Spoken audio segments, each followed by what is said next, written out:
Plastik, benda yang sudah tidak asing lagi bagi kita. Ada berbagai jenis plastik sekali pakai yang menemani kehidupan kita sehari-hari, seperti PET, HDPE, LDPE, PP, PS, dan EPS. Plastik memang praktis untuk digunakan. Sayangnya, plastik juga merupakan salah satu penyebab utama pencemaran lingkungan karena sulit terurai. Menurut UN Environment, saat ini kita memproduksi sekitar 300 juta ton limbah plastik setiap tahunnya. Hampir sama dengan berat seluruh populasi manusia. Dari jumlah tersebut, hanya 9% limbah plastik yang didaur ulang, 12% yang diinsenerasi, dan 79% terakumulasi di TPA atau di lingkungan alam. Indonesia menghasilkan 10 juta kilogram limbah plastik setiap harinya, dan 80% diantaranya tidak ditangani dengan baik. Jika hal ini terus berlanjut, mungkin saja pada tahun 2050, kita akan menjumpai lebih banyak plastik daripada ikan di lautan.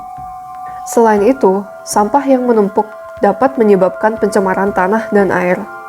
Ditambah lagi, di masa pandemi COVID-19 seperti sekarang ini, produksi limbah medis plastik seperti sarung tangan bedah dan APD dari fasilitas kesehatan bertambah banyak. Lalu, apa yang harus kita lakukan? Pirolisis plasma dapat menjawabnya. Pirolisis plasma mampu mengubah limbah menjadi energi dan material konstruksi oleh plasma thermal, namun tetap ramah lingkungan. Selain limbah plastik, pirolisis plasma juga mampu mengolah limbah yang berbahaya seperti limbah medis. Pirolisis plasma tergolong aman untuk mengolah limbah medis karena panas yang ekstrim dapat membunuh patogen-patogen berbahaya. Dengan demikian, pirolisis plasma mendukung tercapainya poin SDG nomor 7, yaitu energi bersih dan terjangkau. Pertama, limbah plastik dimasukkan ke dalam alat. Mesin penghancur akan menghancurkan limbah plastik menjadi bagian-bagian yang lebih kecil. Selanjutnya, limbah plastik masuk ke dalam reaktor plasma bersuhu tinggi, yaitu sekitar 1600 hingga 3000 derajat Celcius.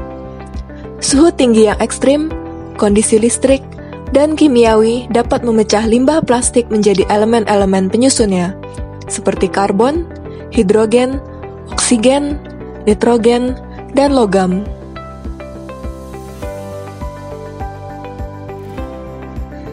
Material anorganik seperti gelas, logam, dan kaca akan meleleh, sementara material organik seperti kertas, plastik, dan kardus akan membentuk gas.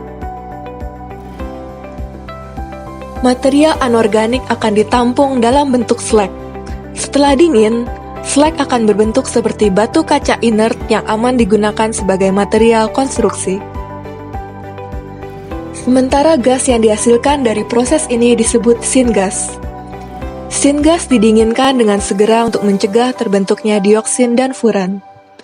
Selanjutnya, syngas akan masuk ke dalam separator siklon untuk memisahkan pengotor dengan memanfaatkan efek rotasi dan gravitasi. Kemudian, syngas dapat diaplikasikan pada turbin gas untuk menghasilkan listrik.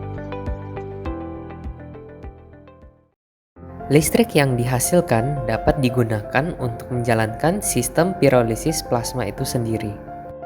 Kelebihan energi dapat dimanfaatkan sebagai gas untuk memasak yang selanjutnya diberikan kepada masyarakat yang kurang mampu.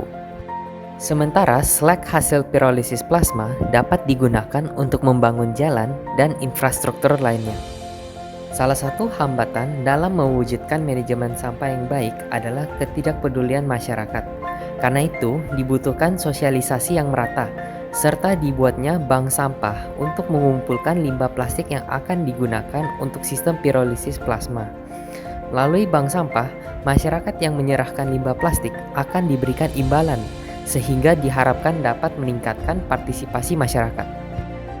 Singkatnya, sistem pirolisis plasma merupakan solusi yang ramah lingkungan untuk mengubah limbah plastik menjadi energi yang bersih dan terjangkau. Dengan penumpukan sampah di tempat pembuangan akhir, manajemen sampah yang salah, dan akumulasi sampah medis dari pandemi COVID-19, kita perlu solusi yang cepat dan tepat, yang adalah sistem plasma pirolisis. Dengan inovasi tersebut, Indonesia melangkah menuju negara yang lebih bersih dan ramah lingkungan.